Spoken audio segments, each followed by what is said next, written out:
Right now on WRAL News, the hunt for a wanted man accused of opening fire on a local college campus. And I'm Debra Morgan. We have had crews on the ground in Wayne County for 10 hours now, and we continue to uncover new information. Here's what we can tell you. The search continues at this hour for the suspected gunman, Kenneth STANCIL. Investigators do not know if he left the campus in a vehicle or by foot this morning. Helicopters and dogs are being used in the search. The man who confessed to killing a man at a local community college talks for the first time only to WRAL. I never wanted to live like everybody else, you know. I was a criminal, always had a criminal mind. Right now on WRAL, Kenneth STANCIL's own words on how he says he planned the shooting and his getaway. The man who says he gunned down a former boss at Wayne Community College is expected to be back in North Carolina tomorrow. Hello, everyone. I'm Debra Morgan. The Blue Devils win their 5th national championship. The final score, Duke 68, the Wisconsin Badgers 63. Thanks so much for joining us for your Hoops headquarters coverage of tonight's NCAA championship. We know you can't go to bed yet. Let's show you this moment, the moment anyone who plays basketball dreams of, cutting down the nets after a championship. Duke has the younger team, several freshmen on this team, and fewer players. Coach K at the end said 8 is enough has been their mantra, and sure enough, they get it done. Indy once again lucky for the Blue Devils. Now let's take a live look at campus. All of those students rushed out into the quad after the game. That bonfire is burning as the students celebrate the national title, as you can see here from Sky 5, this live view. Oh, we are so excited about this. We have live post-game coverage from Indianapolis to Durham. Renee Chu and Jeff Gravely are live outside Lucas Oil Stadium. As they said, too, we are still waiting for Coach K to come to the podium and the players to hear from them. I haven't loved a team any more than I've loved this team. And, you know, we have 8 guys, and 4 of them are freshmen. For them to win 35 games and win the national title is incredible. You know, and he talked about loving this team and about how these guys have really come together. Their chemistry immediate, and obviously they played as a team the whole year, especially down the stretch. I mean, look at these tears of joy. And you're right, that was a lovely moment. There's Coach K's wife, Mickey, and him sharing this with his family. Now they have an extended family with these players.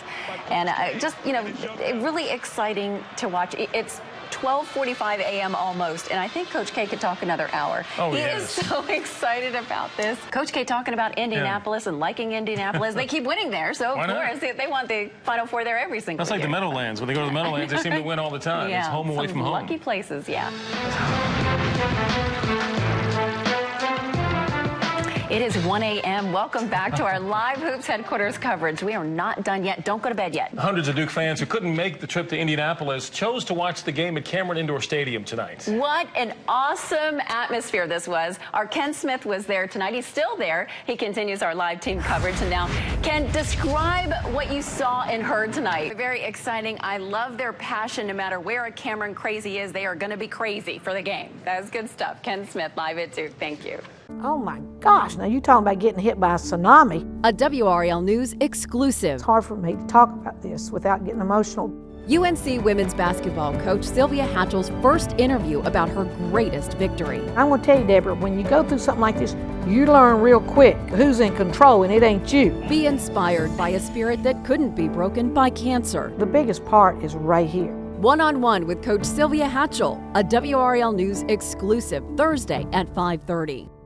Coach Hatchell has a saying, you don't know how strong you can be until strong is all you have. For 6 months, she had to dig deep, and she shared with me how she found a strength she didn't even know she had.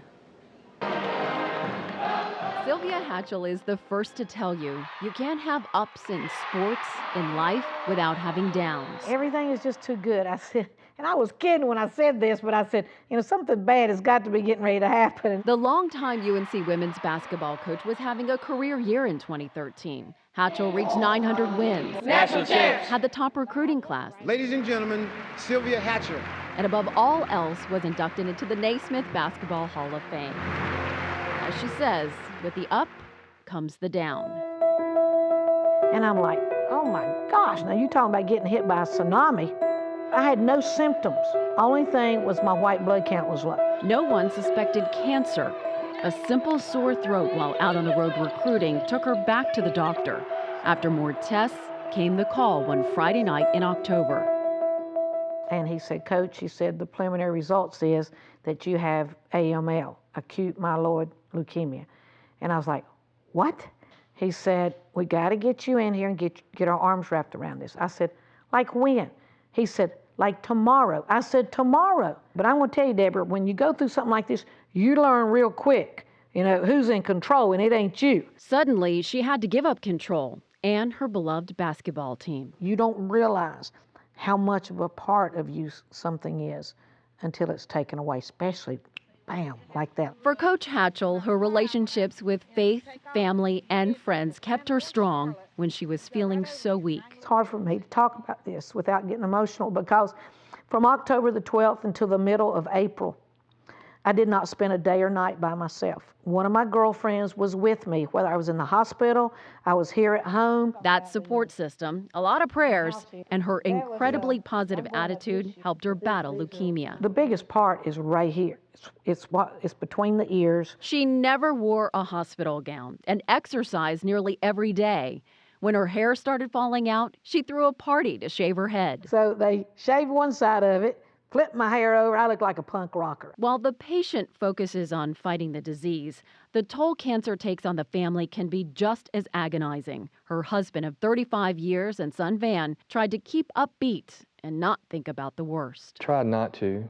You know, I know that God lets good people die too, but so it was tough. It was hard, but you know, I figure if anybody can get through it, she can. And she did. For Coach Hatchell, the all-consuming fight that began at the peak of her career is finally starting to subside. She's in remission, and life is getting back to normal both on and off the court. I love to put the top down on my car. Maddie and I get in there, and she likes the style and profile, and we ride around. And I love to feel the air and the breeze. And I've always told people the reason why I like convertibles is it makes me feel closer to God. I'm going to live the best I can and do the best I can do. And whenever He's ready for me to leave this earth, I'll leave it. Maddie never leaves her side. Hatchell is feeling stronger every day. She is so energized and enthused about being back to work, back to coaching. Tonight at 10 on Fox 50 and 11 on WRAL, how she thinks exercise may be the key to her survival.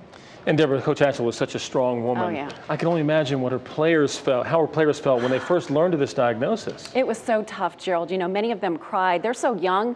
For a lot of them, this is their first opportunity to deal with somebody who's had cancer close to them.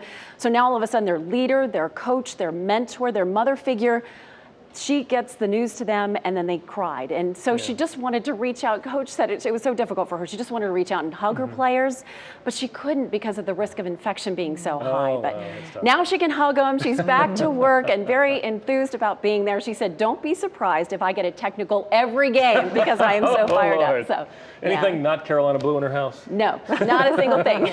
Even Maddie had the Carolina blue collar. Yeah. Awesome. Great story, Deb.